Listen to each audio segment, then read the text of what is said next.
전쟁에서 승리하여, 영적 전쟁에서 승리하여 승리의 멸류관 스테파누스 승리의 월계관을 받는 저희들 되게 하옵소서. 예수님 이름으로 기도합니다. 아멘. 신명기서 9장을 통해서 옛사람과의 영적 전쟁, 옛사람과의 영적 전쟁이라는 제목으로 말씀을 전하겠습니다.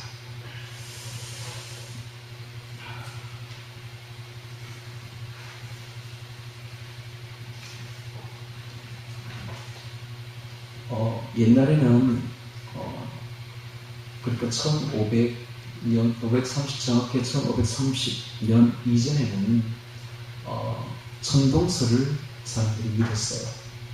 그 지구를 중심으로 태양이 돌고 달이 돌고 모든 별들이 돌아간다. 그래서 우주의 중심은 지구다. 하늘이 돌아간다. 천동설 이걸 믿었단 말입니다. 그런데 어느 날 신부였던 코페르니쿠스가 가만히 이렇게 관찰을 해보니까 그게 아니라는 거예요. 지구가 가만히 있고 하늘이 막 돌아가는 것처럼 보이긴 해도 그게 아니라 중심은 태양이고 이 지구가 태양을 중심으로 돌아간다. 참 지동설을 알게 된 거예요. 그런데 이걸 발표를 하면서 죽는 거야. 가톨릭 교회가 가만두지 않는 거야. 교회가 가만두지 않는 거야. 무슨 쓸데없는 소리를 하느냐고 바로 죽는 거죠. 이렇게 발표를 못해요. 그런데 이 내용을 이제 적어놓습니다. 적어놓고 자기가 죽기 전에 유언으로 이걸 남깁니다. 내가 발견해 보니까 천동설이 아니라 지동설이다. 그리고 죽어요. 그리고 죽고 난 뒤에 이제 그게 발표가 됩니다. 세상이 뒤집어지는 거죠. 이걸 뭐라고 하냐면 코페르니쿠스의 혁명, 코페르니쿠스적 혁명, 코페르니쿠스적 발견 이렇게 말을 하죠. 그런데 문제는 우리 기독교인들에게도 이런 발견, 이런 혁명이 있어야 된다는 것입니다.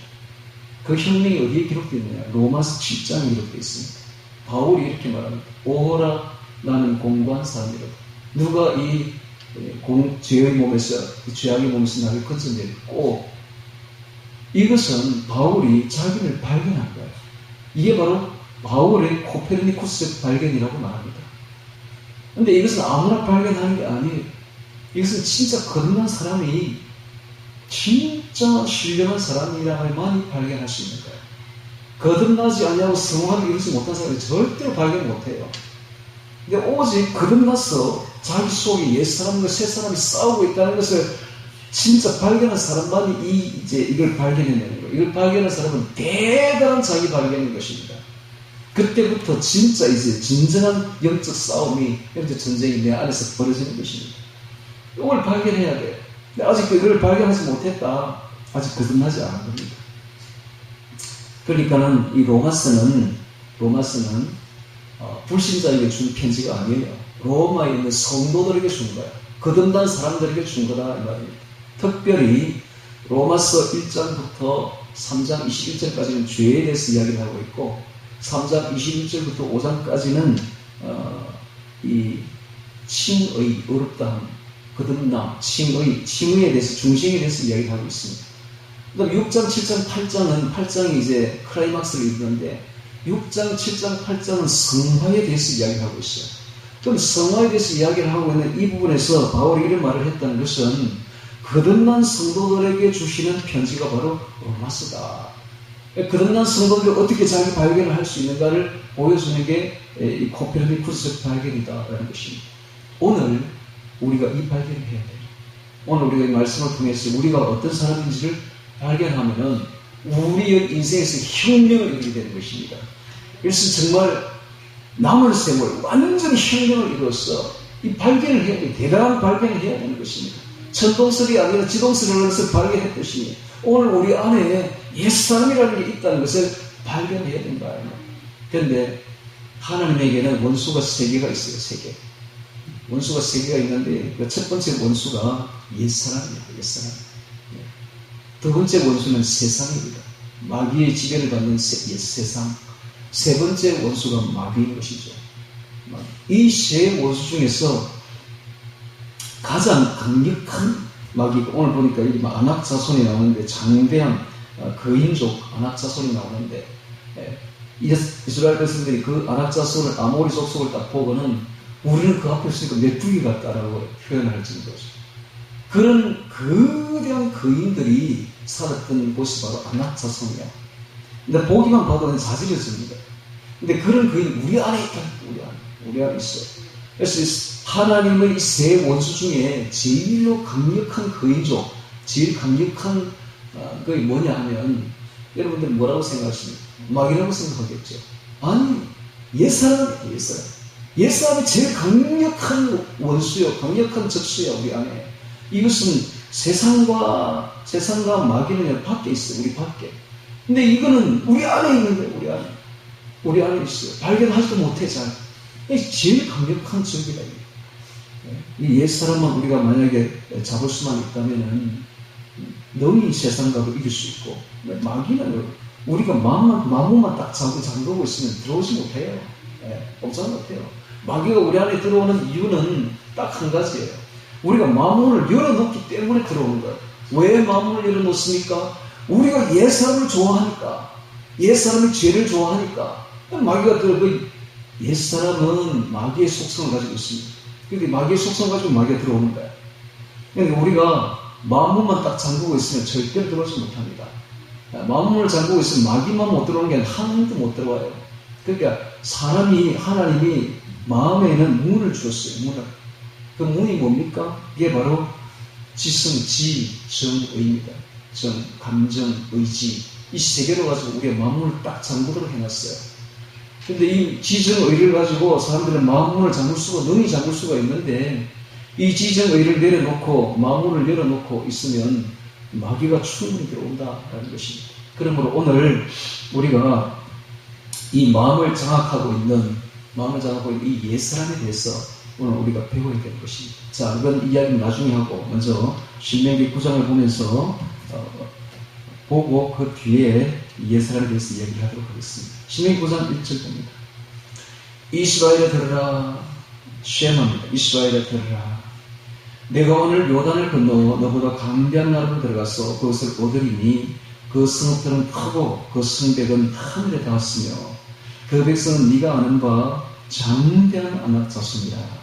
그에게 대한 말을 너희가 들었나니 이르기를 누가 이 아낙 자손을 능히 당하리요 하거니와 오늘날 너는 알라. 내 하나님 여호와께서 맹렬한 불과 같이 내 앞에 나아가신즉 여호와께서 그들을 파사 내 앞에 엎드러지게 하시리니 여호와께서 내게 말씀하신 것 같이 너는 그들을 쫓아내며 속히 면할 것이라 라고 말하고 있습니다.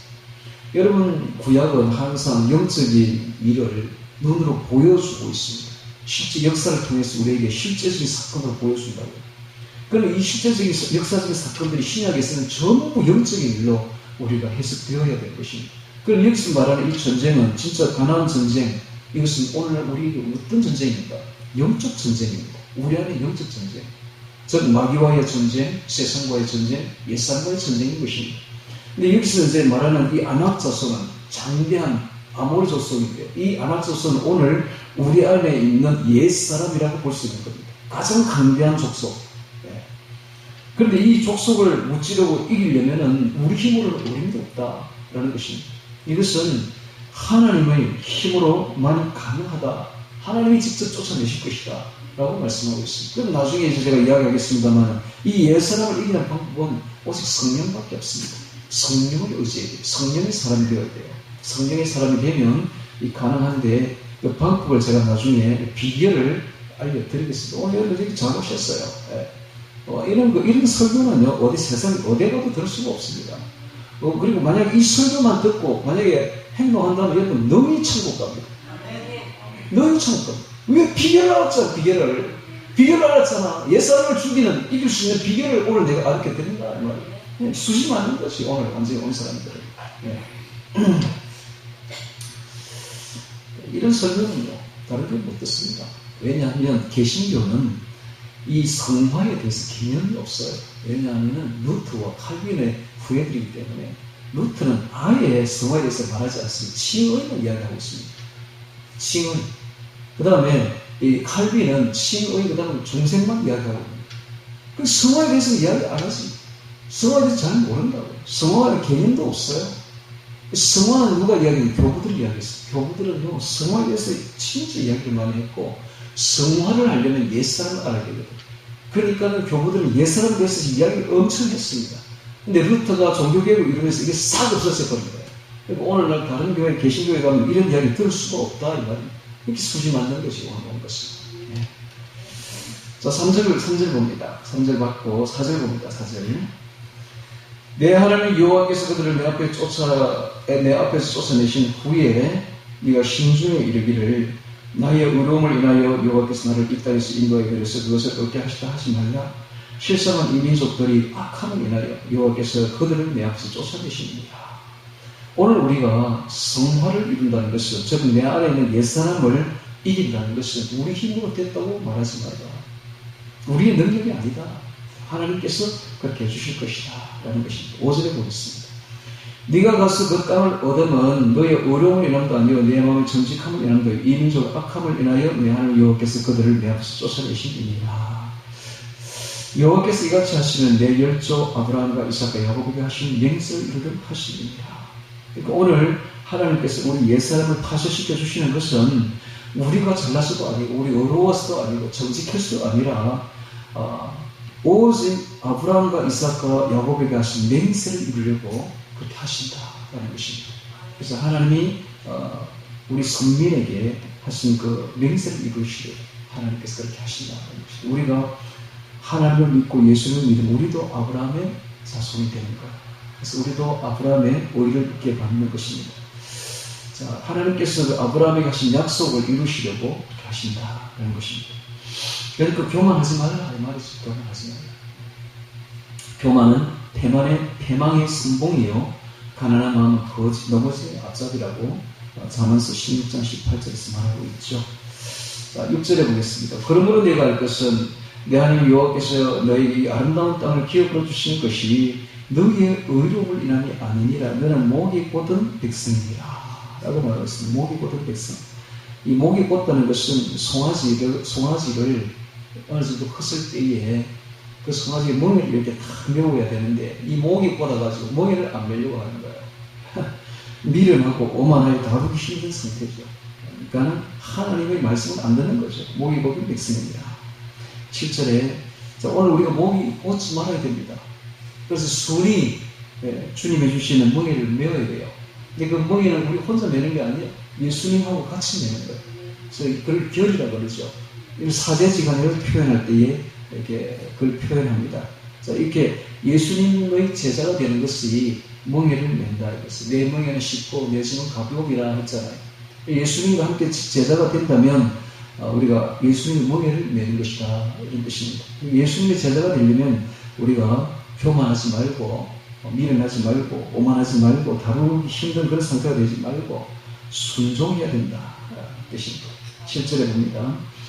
너는 광야에서 내 하나님 여호와를 경록케 하던 일을 잊지 말고 기억하라. 자, 너가 어떤 사람인지를 기억하라는 거예요. 늘 하나님을 경록했다라는 것입니다. 이게 뭡니까? 우리 속에 있는 옛사람이에요. 지금부터 말하는 것은 옛사람에 대한 이야기를 지금 하고 있는 겁니다. 너는 그런 사람이야. 옛사람이 뭡니까? 죄악성과 내 자아가 결합된 것이 내 속에 있는 옛사람입니다. 내 속에는 두 사람이 살고 있는데 죄악성과 내 자아가 결합된 옛사람이 있고 이제 거듭나게 되면 예수님을 믿고 하나님을 받아들이게 되면 하나님이 예수님이 성령님을 우리 안에 부어주십니다. 성령님이 들어오면서 그냥 들어오는 것이 아니라 하나님의 생명을 가지고 들어와요. 그 하나님의 생명과 내 자아가 결합된 새 사람이 또 내 안에서 이제 생겨나기 시작하는 것입니다. 그래서 우리 안에 두 사람이 있어요. 전에는 우리가 오직 옛 사람으로만 살았습니다. 늘 하나님께 반역하고 하나님께 경독했던 옛 사람의 모습이죠. 자, 7절에 보니까 그 옛 사람의 모습이 보이고 있습니다. 너는 광야에서 내 하나님 여호와를 경록케 하던 일을 잊지 말고 기억하라. 내가 애굽 땅에서 나오던 날부터 이곳에 이르기까지 늘 여호와를 거역하였습니다. 이 옛 사람의 특징은 세상을 좋아해요.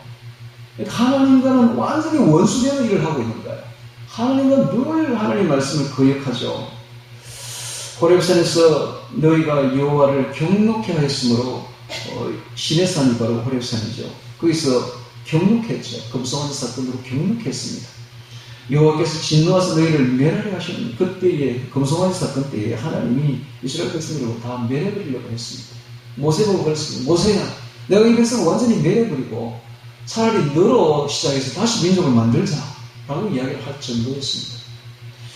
그때 내가 돌판들, 곧 여호와께서 너희가 세우신 언약의 십계명 그 돌판을 받으려고 산에 올라가서 40주야를 산에 거하며 떡도 먹지 아니할 거 물도 마시지 아니할 거니 여호와께서 두 돌판을 내게 주셨나니 그 판에 글은 하나님의 친수로 친히 친필로 기록하신 것이요. 왜 바로 십계명입니다. 십계명. 그래서 이 십계명은 율법 중에서 가장 중요하고 또 이것이 십계명이야말로 하나님이 직접 기록했으니까 얼마나 중요하겠습니까? 십계명은 율법의 기초요, 기본이 되는 것입니다. 이 십계명을 많이 풀어놓으면 율법이 되고 율법을 줄이면 십계명이 됩니다. 이 십계명을 또 압축하면 주님이 주신 두 계명이 되죠. 하나님을 사랑하고 이웃을 사랑하고 딱 두 가지를 압축되죠. 이게 모든 계명이 이 두 계명에 매달려 있습니다. 매달려 있어요. 두 강령이라 강령이 매달려 있다는 뜻이죠. 모든 성경이 이 두 계명에 매달려 있는 이 두 계명을 푸니까 십계명이 되더라는 것입니다. 십계명. 하나님을 사랑하는 방법이 1계명부터 4계명이 기록되어 있고 그 다음에 이웃을 사랑하는 방법이 5계명부터 10계명이 기록되어 있는 거예요. 그래서 이웃을 사랑하는 방법을 이렇게 자세히 보면 이웃에게 공의와 정의를 행하라로 압축되고 있습니다. 오늘 우리가 이웃에게 대하여 정말 공의롭게 정의롭게 그렇게 행해야 되지 자기 탐욕으로 행하면 안 된다 하면서 알 수가 있습니다. 자, 이게 친수로 기록하는 것입니다.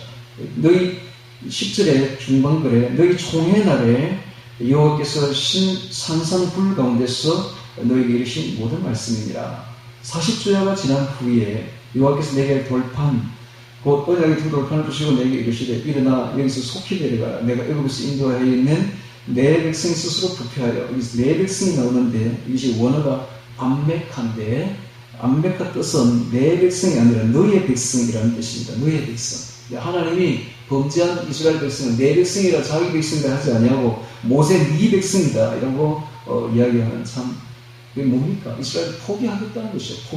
포기할 때 아주 어려운 말씀입니다. 그 말이 어디 나오는가? 출애굽기 32장 10절에 정확하게 나옵니다. 여호와께서 모세에게 이르시되 너는 내려가라. 내가 애굽 땅에서 인도하여 낸 너희의 백성이 부패하였도다. 하나님이 전멸시키려고 지금 하시는 말씀이죠. 너희의 백성. 예. 이게 번역이 잘못된 거죠. 내 백성이 아니라 너희의 백성이 스스로 부패하여 내가 그들에게 명한 도를 속히 떠나 자기를 위하여 우상을 보고 만들었느니라. 이게 다 뭐하는 짓들입니까? 이게 전부 다 이게 바로 옛사람이 하는 거예요. 옛사람은요 하나님의 영광을 위하여 일하지 않습니다. 새사람은 오직 하나님의 영광을 위하여 일을 하려고 하는데요. 옛사람은 자기를 드러내는 자기 영광을 위해서 일을 하죠. 그러니까는 이게 이스라엘 백성들이 옛사람대로 행동하니까 이런 일이 벌어지는 것이고 이렇게 하면 하나님 원수가 됩니다. 자, 13절 봅니다. 여호와께서 또 내게 일러 가라사대 내가 이 백성을 보았노라. 보라, 이는 목이 곧은 백성이로다. 교만하고 회개치 아니하고 겸손하지 아니하는 정말 순종하지 않는 목이 곧은 백성이로다. 결론입니다. 옛사람이 바로 이렇다. 옛사람. 우리 옛사람은 절대로 하나님의 말씀 순종 안 합니다. 목이 곧은 백성이죠. 나를 막지 말라. 내가 그들을 멸하여 그 이름을 천하에 소망하고 너로 그들보다 강대한 나라가 되게 하리라 하시기로 내가 돌이켜 산에서 내려오는데 산에는 불이 붙었고 언약의 두 돌판은 내 손에 있으느니라. 내가 본적 너희가 너희 하나님 여호와께 범죄하여 자기를 위하여 송아지를 부어 만들어서 자기를 위하여. 이게 뭡니까? 우상은 하나님을 위한 것이 아니라 내 욕심을 위해서 만드는 게 바로 우상이죠. 그래서 우상의 본질은 탐욕입니다. 그래서 탐심이 우상 숭배라고 신약 성경에는 말하고 있죠. 탐심으로 나가면 반드시 우상 숭배를 하게 되어 있습니다. 자기를 위하여 송아지를 부어 만들어서 이 송아지는 애굽의 우상이었던 아피스를 본드려서 만든 것입니다. 급속히 여호와의 명하신 돌을 떠났기로 내가 그 두 돌판을 내 손에서 들어 던져 너희 목전에서 깨뜨렸으노라. 계약 파기한 겁니다. 하나님과의 언약을 파기한 행동이 바로 십계명 계약이 파기되었던 것입니다. 그리고 내가 전과 같이 40주야를 여호와 앞에 엎드려서 떡도 먹지 아니하고 물도 마시지 아니하였으니 이는 너희가 여호와의 목전에 악을 행하여 그를 경록케 하여 크게 죄를 얻었음이니라. 자, 이게 다 뭡니까? 우리가 옛사람대로 행동하면 이렇게 된다는 거예요. 하나님의 원수가 된다는 거예요. 하나님이 진노하고 심판하여 지옥에 멸한다는 것을 보여주고 있는 것입니다. 19절에 봅니다. 여호와께서 심히 분노하사 너희를 멸하려 하셨으므로 내가 두려워하였으므라. 그러나 여호와께서 그때도 내 말을 들으셨고 여호와께서 또 아론에게 진노하사 그를 멸하려 하셨으므로 내가 그때도 아론을 위하여 기도하고 이 아론이 송아지를 만들었죠. 백성의 성화에 못 이겨가지고 지도자가 이렇게 유약해서는 안 되죠. 21절에 너희의 죄, 곧 너희의 만든 송아지를 취하여 불살라 찢고 티끌같이 가늘게 갈아 그 가루를 산에서 흘러내린 시내에 뿌려서 마시겠습니다. 너희가 다베라와 이 다베라는 불이 진 끝에 불이 붙어 하나님 너무 백성들이 불평하고 원망하고 하니까 하나님이 맛보기로 진 끝에 불을 확 살랐는데 이것이 바로 다베라였습니다. 마사는 바로 물을 달라고 하나님과 다투었던 것이 바로 이 마사였어요. 기브롯 핫다와는 고기를 요구해서 하나님과 다투었던 것이 바로 기브롯 핫다와입니다. 에스도 여호와를 경록케 하였느니라. 자, 이 전부 다 이것이 자기 욕심으로 나아가는 옛사람의 모습이죠. 여호와께서 너희를 가데스 바네아에서 떠나게 하실 때에 이 가데스 바네아에서 하나님과 또 다투었습니다. 다 전부 옛사람의 모습들입니다. 공포죠. 아낙 자손을 보고는 아모리 사람들을 보고는 거인족을 보고 아주 기가 죽어가지고 우리 못 올라가겠다고. 이게 다 믿음이 없는 그런 행동들이었죠. 하나님을 믿지 않는 것이죠. 이게 다 옛사람의 모습입니다. 너희는 올라가서 내가 너희에게 준 땅을 얻으라 하시되 너희가 너희 하나님 여호와의 명령을 거역하여 믿지 아니하고 믿지 아니하고 나오죠. 믿음, 믿지 아니하고 하나님 주신 말씀을 믿지 않는다는 거예요. 이 다 옛사람의 모습인 것입니다. 믿지 아니하고 그 말씀을 듣지 아니하였나니 내가 너희를 알던 날부터 오므로 너희가 항상 여호와를 거역하니라. 항상이 중요합니다. 항상 매일 항상 하나님을 거역한 모습이 바로 옛사람의 모습, 우리의 거듭나기 전에 옛사람의 모습이었다는 것입니다. 자, 25절에 봅니다. 그때 여호와께서 너희를 멸하겠다 하셨으므로 내가 여전히 40주야를 여호와 앞에 엎드리고 여호와께 간구하여 가로되 주 여호와여 주께서 큰 위엄으로 속하시고 강한 손으로 애굽에서 인도하여 내신 주의 백성 곧 주의 기업을 멸하지 마옵소서. 주의 종 아브라함과 이삭과 야곱을 생각하사 이 백성의 강팍과 악과 죄를 보지 마옵소서. 주께서 우리를 인도하여 내신 이 땅 백성이 말하기를 여호와께서 그들을 허락하신 땅으로 그들을 인도하여 드릴 능력도 없고 그들을 미우라 하사 광야에서 죽이려고 인도하여 내시다 할까 두려워하나이다. 만약에 하나님이 이스라엘 백성을 여기서 죽여버린다면, 다 진멸해버린다면, 진짜 그렇게 하고 싶지만은, 그렇게 한다면, 모세가 이제 중보기도를 하기를, 그렇게 하는 주변에 있는 민족과 나라들이, 하나님이 자기 백성 인도에서 자기 죽여버렸다고 조롱하지 않겠습니까? 특히 애국이 그렇게 하지 않겠습니까? 라고 지금 이야기하고 있는 것이죠. 그들은 주의 큰 능력과 패신팔로 인도하여 내신 주의 백성 곧 주의 기업으로서이다 하느니라. 이렇게 중보기도를 함으로써 겨우 하나님 진노를 막았던 사건을 우리에게 보여주고 있습니다. 자, 여기서 우리가 볼 수 있는 것은 하나님이 이스라엘 백성들이 얼마나 패역하고 목이 곱고 불평하고 원망했는지를 보여주고 있습니다. 이것이 바로 옛사람의 모습이다라는 것입니다. 자, 그러면 성경을 이제 로마서 8장으로 좀 펼쳐보시기 바랍니다. 로마서 8장. 자, 이것이 오늘날의 바로 우리 모습이다라는 것입니다. 로마서 8장에 보시면, 아까도 제가 이야기했지만, 로마서는 어떻게 사람이 구원을 얻는가, 구원론을 이야기한 것이 로마서인데, 로마서 9장부터는 앞으로 이스라엘 백성들이 말세가 되면 회복될 것이다 하는 이야기를 9장, 10장, 11장에 적어놓고 있습니다. 그러니까는 그 로마서는 구원론은 1장부터 8장까지가 구원론이에요. 그래서 1장부터 3장 21절까지는 주에 대해서 이야기를 하고 있고 3장 21절부터 5장까지는 어떻게 칭의, 의롭다함을 받는가, 칭의에 대해서 이야기를 하고 있으며 이제 진짜 6장부터 7장, 8장까지가 성화에 대해서 이야기하고 있습니다. 그러니까 우리가 거듭난 것은 목적이 있습니다. 그냥 거듭난 것으로 끝난 것이 아닙니다. 그런데 개신교는 거듭난 것으로 끝을 내버려요. 그런데 거듭난 것은 이제 시작이에요. 성화를 이루기 위한 목적으로 거듭나게 해주신 것입니다. 거듭났다면 이제 성화를 이루어 나가야 됩니다. 그 이야기가 6장, 7장, 8장이 있는데 8장 13절을 봅니다. 8장이 가장 중요한데 클라이막스인데 8장 중에서도 가장 핵심 구절이 13절이에요. 13절은 이렇게 되어 있죠. 너희가 육신대로 살면 반드시 죽을 것이라되 영으로서 몸의 행실을 죽이면 살리니 이렇게 되어 있죠. 이게 가장 중요한 구절입니다. 여기서 말하는 육신이 나오는데 육신 해석을 잘해야 됩니다. 육신이 몸, 바디, 플래시, 육체 이게 아니다라는 것입니다. 이걸 헬라어로는 사르크스라고 되어 있는데 사르크스. 이 사르크스가 육신, 몸을 말하는 게 아니에요. 몸을 말하는 게 아니라 이 육체를 말하는 게 아니다. 이것은 옛사람은 우리 안에 있는 옛사람을 의미합니다.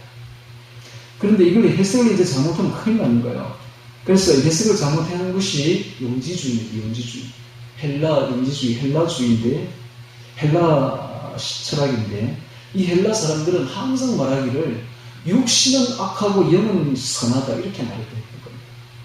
이건 헬라 철학입니다. 그러다 보니까 그걸 그대로 받아들인 이단들이 있었는데 이게 바로 영지주의예요. 이 영지주의가 육신은 악하고 영은 선하다. 그러니까 이 육신은 금욕을 해야 된다. 절제를 해야 된다. 괴롭혀야 된다. 여기서 나온 게 금욕주의가 나옵니다. 그래서 수도원 운동이 펼쳐지게 되죠. 이 다 헬라의 영지주의적인 영향으로 이렇게 된 것입니다. 그러다 보니까 또 그 반대급부로 이런 에피쿠로스라는 사람이 로마에 이런 말을 했어요. 육체는 그러니까는 아무것도 아니니까 영만 귀한 거니까 육체는 쾌락을 즐겨도 된다. 아무 상관없다. 그래서 쾌락주의가 또 나오게 되는 것입니다. 그래서 금욕주의와 쾌락주의가 동시적으로 나오게 됐는데 이 전부 다 육체는 악하고 영은 선하다 하는 이 잘못된 개념에서부터 시작된 것입니다. 여러분 우리 육체가 얼마나 귀한지 아세요? 얼마나 귀한지 아세요? 하나님이 태초에 어떤 계획을 하셨느냐 하면 하나님을 쏙 깨달으면 사람들을 만들었어. 육체를 가진 사람들을 만들었어. 하나님처럼 만들어가지고 영원히 하나님과 교제하며 생명을 나누며 살기를 원하셔서 이 우주를 만드신 것입니다. 그리고 사람들을 만들기 전에 먼저 천사들을 만들었어요. 근데 이 천사들은 육체가 없어요. 영물이에요. 영만 있습니다. 영혼만 있는 거예요. 이들은 육체가 없어. 근데 사람에게는 영혼만 있을 뿐만 아니라 육체까지 만들어 주었어요. 육체까지. 그러니까 천사들이요 얼마나 우리를 부러워하는지 모른다고. 지금은 우리가 천사들보다 아주 못하지만은 그러나 앞으로 부활체를 입게 되면 부활체는 우리만 입는다고. 천사들은 절대로 죽었다 깨어나도 못 입어요. 부활체를 입게 되면 그때는요 거의 하나님과 거의 같은 몸을 예수님이 입고 있는 몸을 입게 되는데 하나님이 주신 그 생명의 능력을 100% 흡수해가지고 완전히 너무너무 영화로 이게 이제 글로리피케이션 영화 이 마지막 단계의 구원의 마지막 단계입니다. 구원의 첫 단계가 칭의 justification 칭의 두 번째 단계가 성화 sanctification 세 번째 단계가 영화 glorification 이 영화는 앞으로 부활체를 입게 될 때 그렇게 된다는 말이에요. 그러니까는 이 몸이 얼마나 중요한지 몰라요. 우리가 가진 이 몸이 얼마나 중요한지 몰라요. 앞으로 예수님 재림하실 때에 정말 우리가 부활체를 입게 된다. 부활체는 똑같은가? 아니, 다 다릅니다. 여러분, 앞으로 부활체는요, 어떻게 성화를 이루느냐니까 그 정도에 따라서 전부 다 다른데, 어떤 사람은 해와 같이 빛나는 사람도 있고, 어떤 사람은 달과 같이 빛나는 사람도 있고, 어떤 사람은 별과 같이 빛나는데, 별 중에서도 희미한 별이 있듯이 밝은 별이 있고 희미한 별이 있듯이 어떤 사람은 희미하게, 어떤 사람은 밝게 이렇게 천차만별로 앞으로 차이가 난다. 그게 어디에 달렸느냐? 남은 세월 어떻게 신앙생활을 잘 하느냐에 따라서 우리의 부활체가 완전히 달라진다. 이게 얼마나 중요하냐 이거예요. 남은 세월이 어떻게 신앙생활 성화를 잘 이루는 것이 얼마나 중요하냐. 얼마나 중요하냐. 몸이 그렇게 중요합니다. 근데 여기서 말하는 이 몸은 여기서 8장 13절에서 말하는 이 육신은 몸을 말하는 게 아니라 우리 안에 있는 옛사람을 말하는 것입니다. 옛사람. 자, 거기 보면 또 이렇게 되죠. 육신의 13절. 너희가 육신대로 살면 반드시 죽을 것이로 되죠. 죽을 것이로. 이 죽는다는 말이 무슨 뜻일까요? 죽는다는 말은 이것은 영원한 죽음을 말합니다. 지옥을 말합니다. 지옥. 영적 죽음을 말합니다. 근데 영혼이 지옥에 가서 죽어버리면 진짜 좋겠는데 안 죽어요. 영원한 괴로움을 당한다. 영원히 괴롭다. 이게 바로 죽어림입니다. 죽어림이 육신대로 살면 반드시 죽을 것이로되 영으로서 이 영으로서 영은 성령을 말합니다. 성령으로서 몸의 행실이 나오죠. 이게 바로 옛사람입니다. 옛사람의 행실이죠. 옛사람의 행실을 죽이면 살림이 되어 있습니다. 살림이. 영원한 생명을 얻게 된다. 영원한 생명. 자, 그러니까는 우리 안에 있는 옛사람을 죽이면 우리가 영원한 생명을 얻게 될 것이요. 옛사람대로 살면은 반드시 지옥 간다. 이 말이 여기에 딱 기록되어 있는 것입니다. 그러니까 끊임없이 철저히 영적 전쟁을 해야 되는데 이 영적 전쟁의 궁극적인 승리는 영생이요 생명을 온전히 얻게 될 것이다 라는 것입니다. 자, 아까도 제가 이야기했듯이 이 하나님의 원수가 세 가지가 있죠. 첫 번째는 옛사람. 방금 읽었듯이 8장 7절 한번 보시죠. 8장 7절. 자, 육신의 생각은 하나님과 뭐가 되나니? 원수가 되나니? 이게 나오잖아요. 이 육신의 생각이 바로 옛사람이거든. 옛사람은 하나님과 원수가 된다. 이게 가장 큰 적입니다. 아모리 족속, 아낙 자손들이죠. 두 번째 원수가 세상입니다. 세상. 야고보서 4장 4절에 보면 나옵니다. 가늠하는 여자들이여 세상과 벗된 것이 하나님의 원수임을 알지 못하느냐. 그런 점은 누구든지 세상과 벗이 되고자 하는데 스스로 하나님과 원수되게 하는 것입니다. 세상은 뭡니까? 세상은 하나님이 만든 이 세상이 아니라 여기서 말하는 이 세상은 마귀의 지배를 받는 세상을 말합니다. 하나님 만든 세상은 선하죠. 나무도 선하고 풀도 선하고 다 동물도 선한데 그걸 말하는 것이 아니라 세상은 여기서 말하는 세상은 마귀의 지배를 받는 악한 세상을 말합니다. 즉 마귀의 지배를 받는 악한 세상은 정치라든지 정치도요. 정치도 그냥 정치가 아니에요. 여러분 잘 알아야 되는데 오늘 우리나라 보면 정치가 아주 더럽게 보이죠. 그 왜 그러냐면 그 뒤에 악한 영들이 있습니다. 이 나라를 지배하는 영들이 있다니까. 이게 악한 정치를 하는 이 보단수 영들이 잡고 있어요. 그리고 권세, 정사 이렇게 말을 합니다. 그런 영들이 딱 잡고 있어요. 그런 영들과 격돌이 일어나기 때문에 그렇게 더러운 것입니다. 이게 정치가. 그 다음에 그 악한 영들이 또 이 세상 문화를 치고 있습니다. 문화. 대중문화죠. 여러분 문화라는 게 얼마나 좋은지 몰라요. 원래 이 문화는 글자를 가지고 이렇게 문화를 만드는 것이 문화인데 글로 표현하는 게 문화인데 이것이 원래는 하나님을 찬양하는 것으로 다 해석이 되었어요. 그래서 르네상스 이전 특히 모더니즘 이전에는 굉장히 이 문화가 아름다웠습니다. 왜냐하면 하나님을 찬양하니까 그림을 그려도 너무너무 아름답고 음악을 해도 하나님을 찬양하는 너무 아름다운 음악을 했고 그래서 문화가 너무 아름다웠는데 이 현대에 들어오면서부터 포스트 모더니즘 현대에 들어오면서부터 이 문화가 하나님을 찬양하는 데 목적을 두는 것이 아니라 돈벌이 하는 데 목적을 둔다. 돈벌이, 인기, 돈벌이 여기에다 목적을 둔다. 그러니까 이게 굉장히 타락합니다. 왜냐하면 우리 속에 옛사람이 있으니까 타락하지 않으면 조회수가 안 올라간다. 조회수를 올리기 위해서, 돈벌이 하기 위해서 타락한 문화를 만든다는 말이에요. 그러니까 그 뒤에 누가 있습니까? 마귀가 이렇게 조종하고 있는 거예요. 이게 바로 세상입니다. 세상. 세상에 이 다 더러운 마귀가 지배하는 이 세상이 바로 하나님과 원수가 된다. 가늠하는 여자들의 세상과 벗긴 것이 하나님 원수임을 알지 못하는 되어 있습니다. 그 다음에 이제 이 세 번째 하나님 원수가 마귀죠, 마귀. 예. 예수님이 말하죠. 가라지를 심은 원수는 마귀요. 원수가 마귀다. 그런데 이 세 가지 적 중에서 아까도 제가 이야기했지만 가장 무서운 적이, 가장 강력한 적이 바로 이 옛사람이다. 옛사람. 마귀와 세상은 바깥에 있지만 이 옛사람은 내부에 있습니다. 우리 내부에. 예. 내 자신입니다. 내 자신. 말하자면 내 자아가 죄의 악성과 결합된 것이 바로 옛사람이다. 그러니까 내부의 점만 잘 다스리고 제압하면 안전해요. 예. 그런데 이 안에 있으니까 잘 몰라. 이게 처리하기 쉽지 않아요. 내 자신이니까. 그렇게 무섭다 이 말이에요. 예. 그러니까 이것만 잘 처리한다면은 사실 밖에 있는 마귀는 아주 쉽습니다. 더 이상 힘을 쓸 수가 없어요. 우리가 마음만 딱 걸어 잠그고 있으면 들어올 수도 없어요. 그런데 이 마귀는 우리 안에 쓰레기, 영적 쓰레기의 더러움이 가득 찰 때 그때 들어온다. 그러니까 우리가 항상 새 사람 가운데 있으면 마귀는 절대로 우리를 어떻게 할 수가 없는 거예요.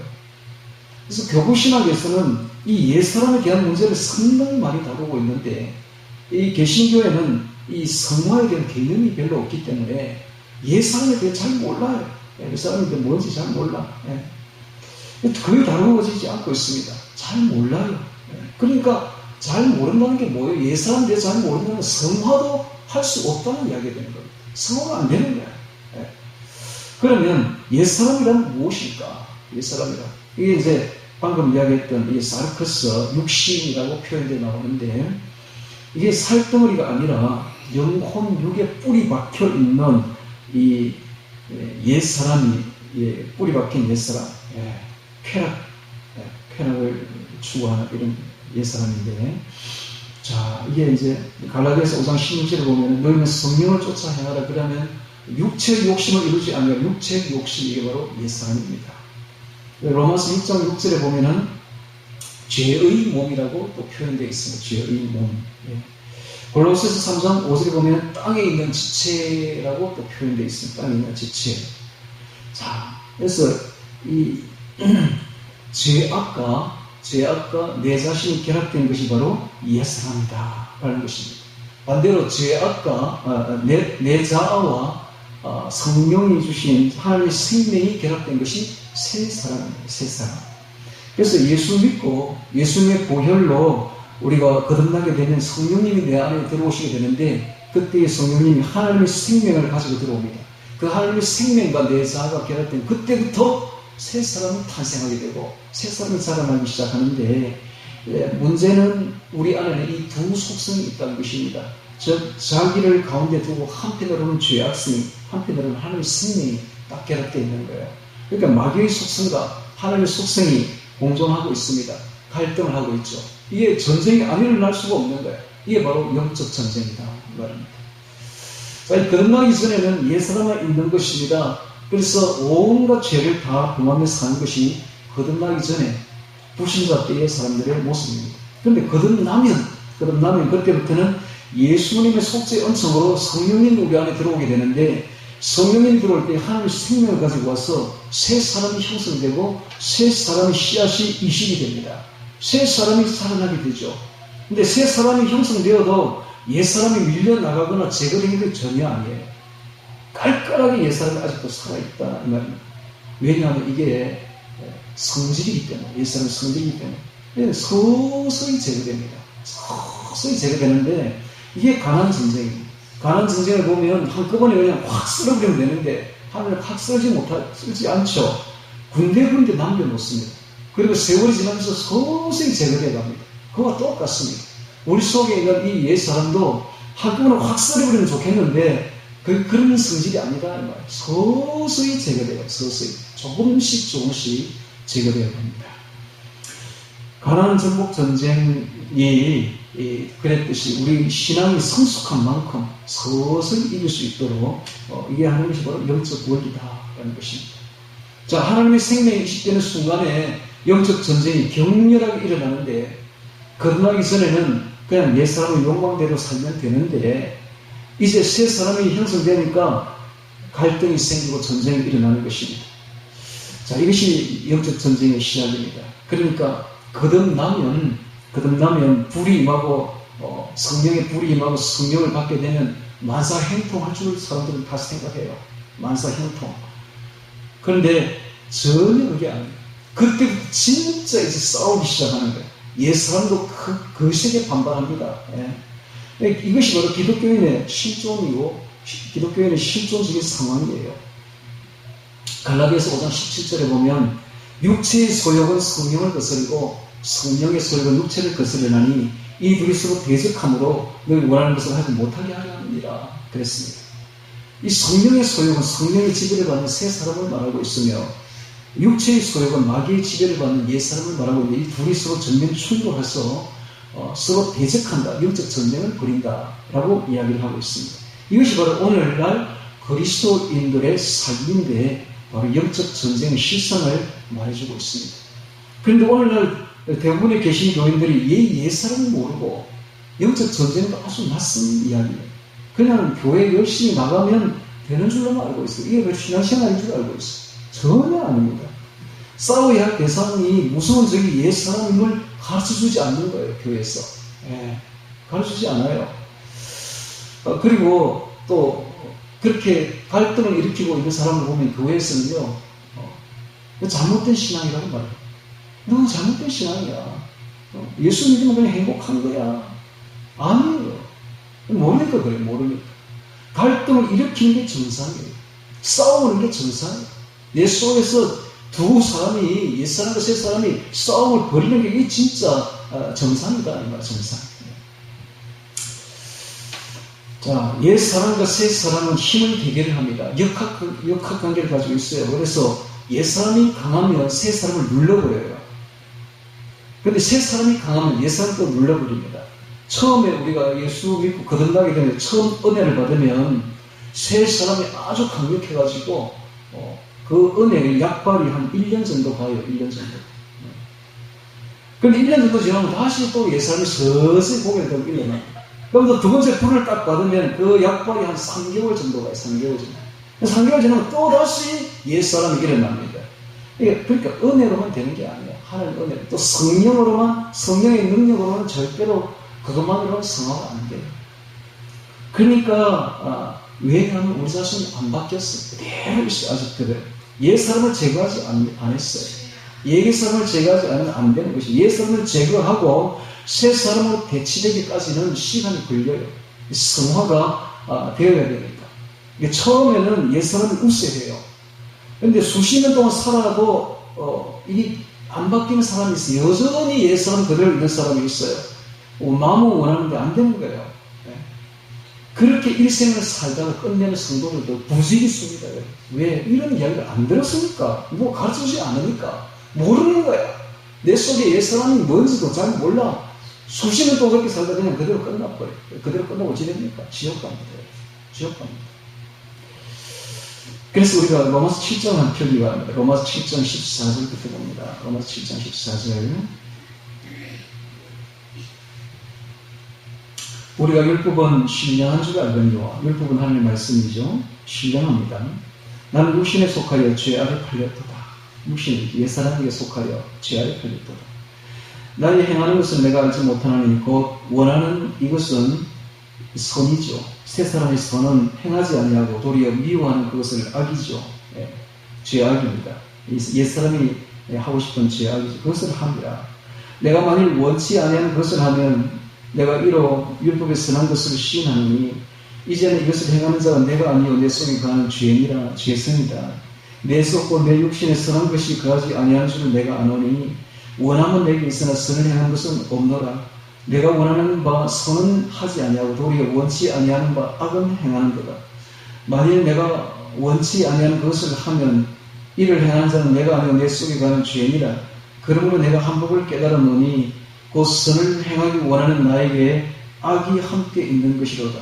내 속 사람으로는 새 사람으로는 하나님의 법을 즐거워하되 내 지체 속에서 한 다른 법이 죄성이 내 마음의 법과 싸워 내 지체 속에 있는 죄의 법 아래로 나를 사로잡아 온 것을 보는 거다.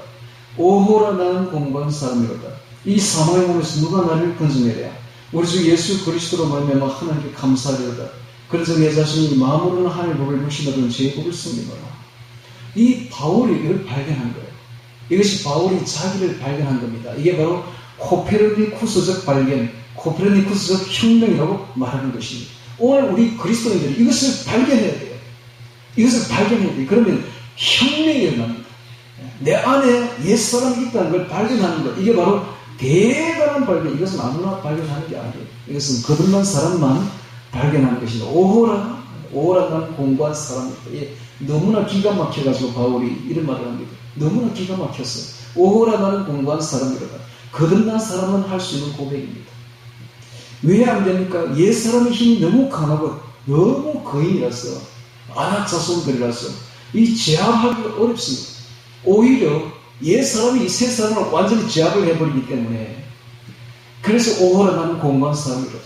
매일매일 이 싸움이 벌어지는데 매일매일 주인이 여러 번 바뀝니다. 어떤 때는 새 사람이 주인이 됐다가 어떤 때는 옛 사람이 됐다. 하루에도 12번씩 주인이 바뀐다.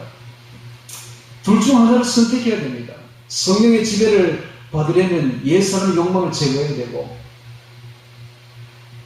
그러니까 이 둘이 서로 대립하고 적대적이 둘 다 가질 수는 없는 거예요. 하나만 택해야 되는 거예요. 그런데 옛 사람의 욕망대로 살면 지옥 갑니다. 성령 받아도 지옥 가요. 성령 받아도. 옛 사람의 욕망대로 계속 옛 사람대로 살아가면 지옥 간다. 많은 사역자들이 함께 크게 은혜를 받았다가 큰 사역을 했다가도 이 옛사람 속에는 옛사람을 알지 못하고 옛사람을 제압을 못해가 타락해서 지옥 가는 사람들이 부지기수입니다. 부지기수예요. 사역자들을 별 수 없어요. 성령 받아도 은사 아무리 큰 은사 해도 별 수 없어요. 내 속에 있는 옛사람을 제거하지 못하면 지옥 간다니까요. 옛사람은 마귀를 추종하는 그 세상 것을 통해서 아주 행복을 느낍니다. 옛사람이 이 세상의 대중문화, 돈 이런 걸 가지고 아주 행복해 느껴요. 그런데 새 사람은 오직 하나님의 것을 통해서만 행복을 느껴요.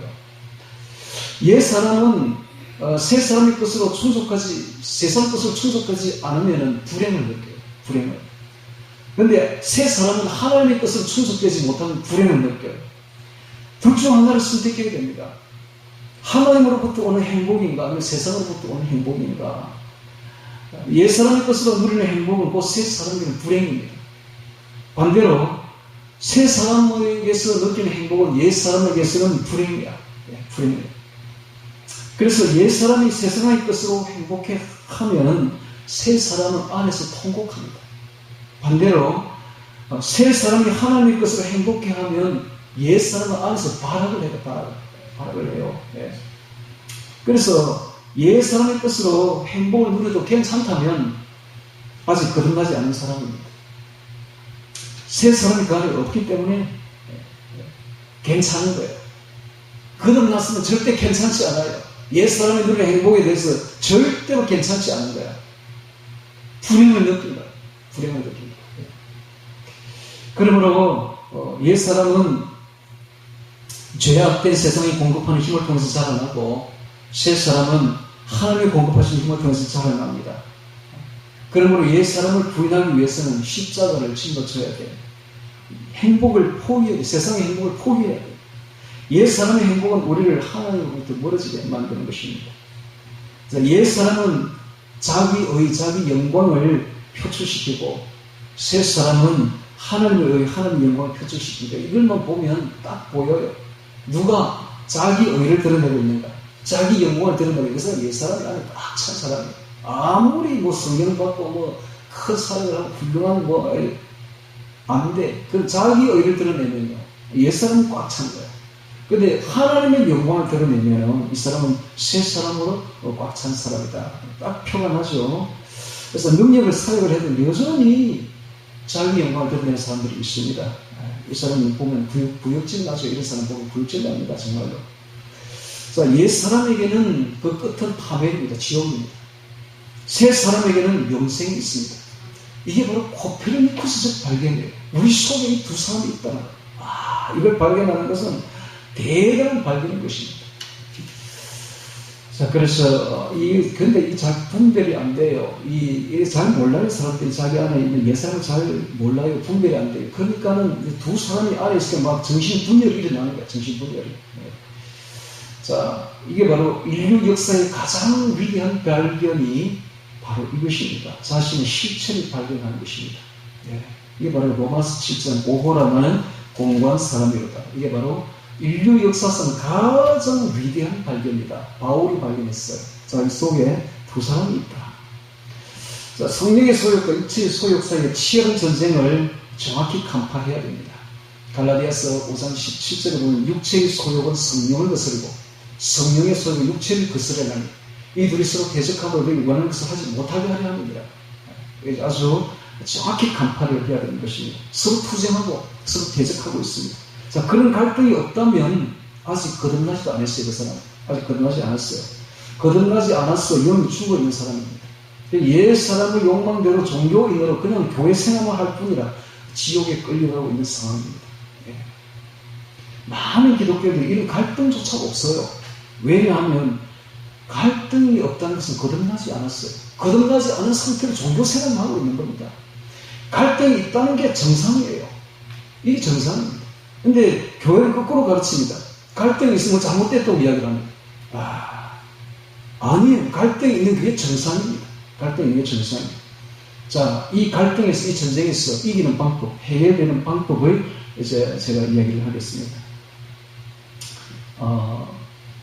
이것이 바로 갈라디아서 5장 16절에 보면 너희는 성령을 쫓아 행하라 그러면 육체 욕심이 이루지 아니하는데 이 성령을 쫓아 행하는 것이 이기는 비결입니다.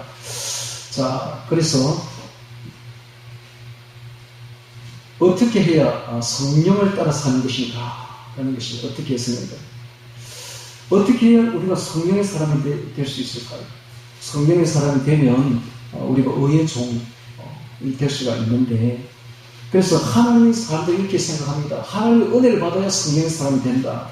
아까도 제가 이야기했죠. 성령의 불을 받으면 약발이 몇 개월 간다고요? 3개월 딱 갑니다. 그러니까 또 안 돼. 그러면 성령의 불을 받아야 된다. 성령의 은사를 받아야 된다. 큰 사역을 해도 옛사람이 얼마나 강한지 몰라요. 그 속에 탐욕과 거짓말. 그럼 기도를 많이 하면 될까요? 기도 하루에 10시간씩 기도해볼까요? 그러면 성령의 사람이 될까요? 하루에 10시간씩 기도한 사람들 보고 얼마나 교만한지 몰라요. 능력은 임합니다. 여러분, 기도하면 영의 세계가 열려. 그리고 영적 세계가 다 열리게 되는데 얼마나 교만한지 몰라요. 여전히 옛사람은 제거가 안 돼요. 궁극적인 해결책이 안 됩니다. 기도 많이 해도 안 돼. 성령의 불 받아도 안 돼. 하나님의 은혜 받아도 안 돼. 안 돼요. 여전히 옛사람이 깔깔하게 살아있는 겁니다. 그럼 어떻게 되겠는가? 어떻게 해야 이 옛사람을 제거할 수 있는가? 오늘 여러분 잘 오신 거예요. 그러니까. 엄청난 지금 수십 많은 이야기를 지금 이제부터 하겠습니다. 받는 거예요. 자, 이제 성경을 보도록 합니다. 자, 방법이 있어요. 방법이 어디 있느냐? 자, 6장은 로마서 6장 펼칩니다. 6 7 8장의 성화에 대한 이야기인데, 이 6장은 십자가에 대해서 이야기를 하고 있으며 7장은 말씀에 대해서 이야기를 하고 있으며 8장은 성령에 대해서 이야기를 하고 있습니다. 그러니까 우리가 십자가와 말씀과 성령으로 함께 어울려서 뭘 해야 되는가? 로마서 6장 15절부터 23절을 봅니다. 15절부터. 자, 15절부터. 그런즉 어찌하게 로마서 6장 15절입니다.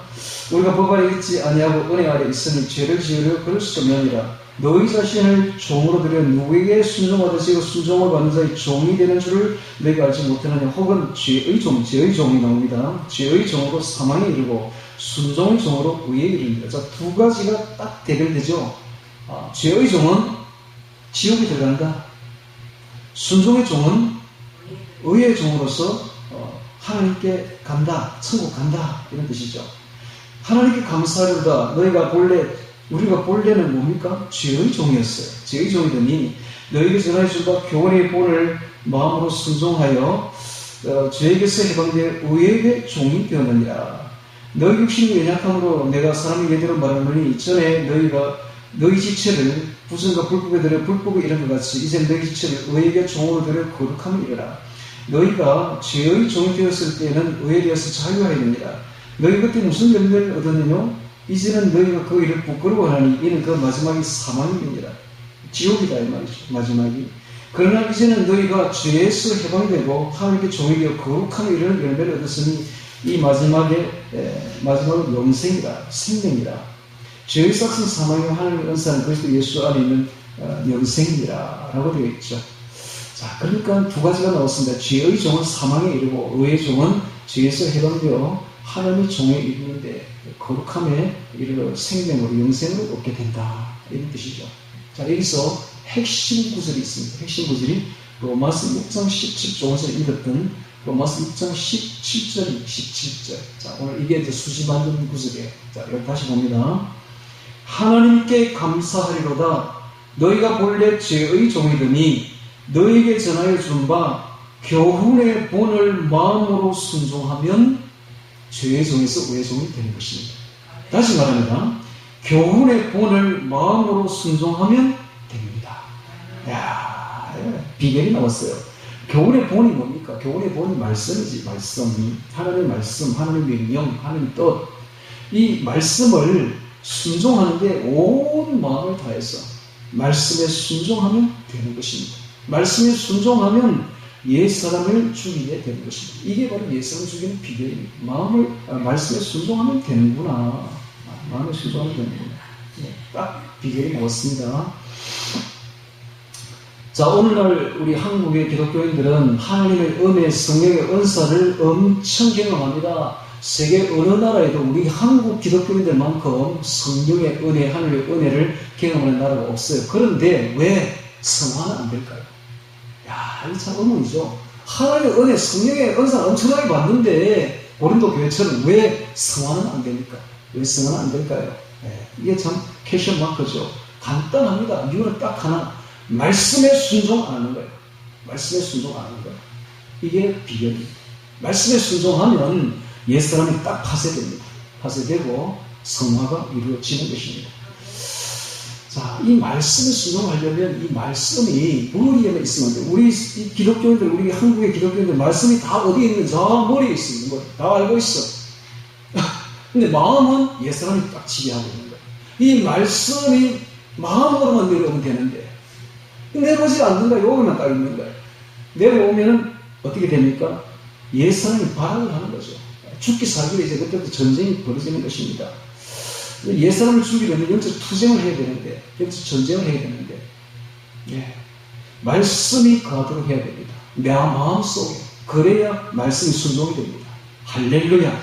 말씀이 내 마음속에 거하게 해야 돼요. 그러려면은 이 마음을 장악하고 있는 이 옛사람을 십자가에 못 박아 죽여버려야 돼요. 죽여버려야 드디어 그때부터 말씀 순종이 들어가는 것입니다. 예. 자, 그래서 로마서 6장 11절 봅니다. 11절.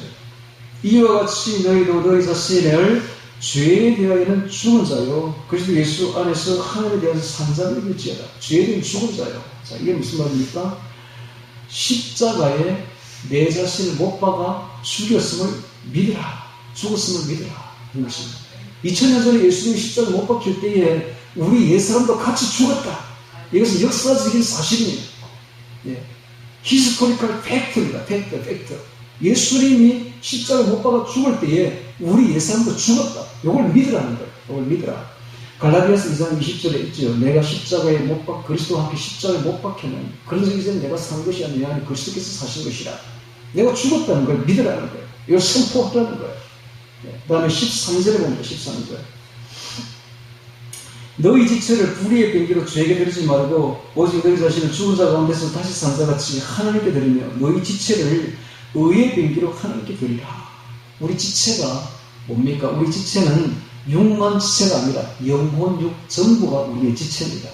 그러니까 영혼 육 전체를 홀 퍼슨을 하나님께 드리라. 하나님께 지체로 병기로 드리라 라는 것입니다. 하나님께 병기로 드리라. 우리의 영혼 육 전체를 하나님께 드리라 라는 것입니다. 자, 이번에는 성경을 한번 찾겠습니다. 디모데전서 6장 12절 찾습니다. 디모데전서 빈전 6장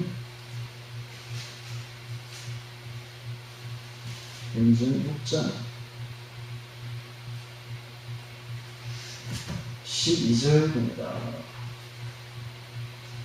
빈전 6장 12절. 사실은 제가 읽겠습니다. 믿음의 선한 싸움을 싸우라, 영생을 취하라.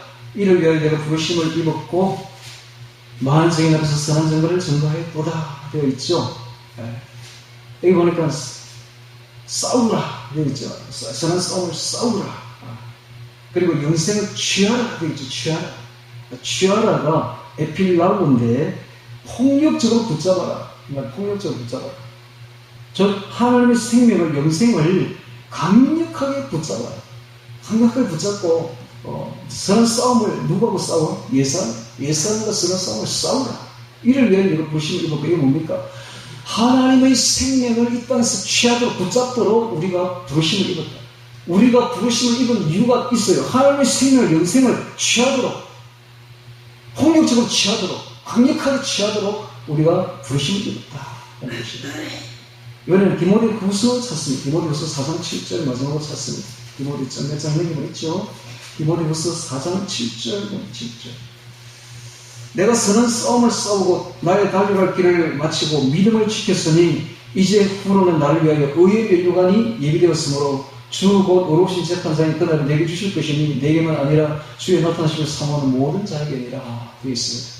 자, 여기 보니까 이게 바로 여기 보면 이렇게 되어 있죠. 내가 선한 싸움을 싸우고 나의 달려갈 길을 마치고 믿음을 지켰으니 되어 있죠. 이게 진짜 믿음입니다. 믿음은 믿습니다가 믿음이 아니라 선한 싸움을 싸우는 게 진짜 믿음이고, 나의 달려갈 길을 마칠 때까지 선한 싸움을 싸우는 것이 진짜 믿음이다. 이게 진짜 믿음이에요. 옛사람과 싸우는 믿음, 이게 진짜 믿음이야. 언제까지 싸워요?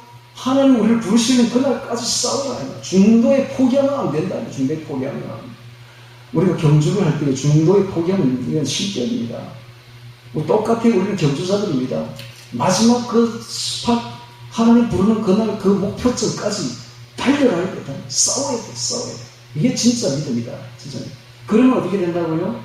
면류관이 예비돼요. 의의 면류관이 뭡니까? 면류관이. 사람들이 이 면류관을요, 항상 상급이라고 생각해요. 아니에요. 상급 아니에요.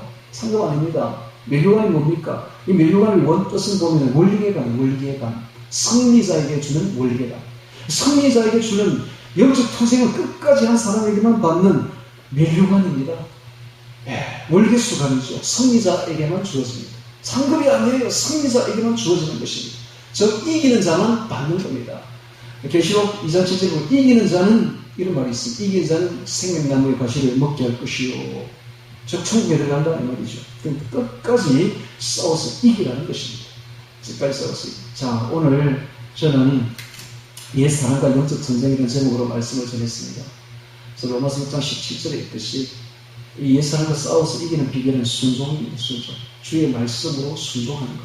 이럴 때에 우리가 이기는데, 이 순종을 하려면 마음으로 말씀이 내려와야 되는데, 마음에는 이 옛사람이 딱 장악하고 있어서 말씀이 내려오지를 못하게 합니다.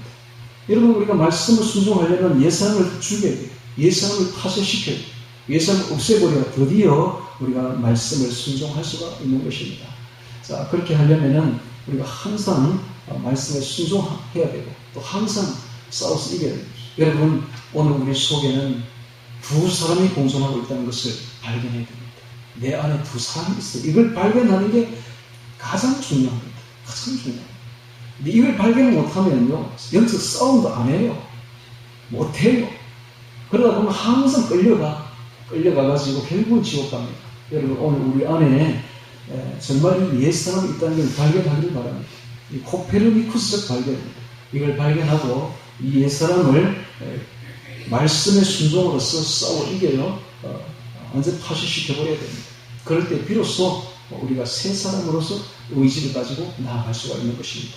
그래서 한 발 한 발 새 사람으로 나아가서 정말 선한 싸움을 싸우고 달려갈 길을 마치고 하나님으로부터 의의 면류관, 승리자의 면류관, 월계관을 받는 그래 천국에 넉넉히 들어가는 우리 모두가 되기를 주의 이름으로 축원합니다.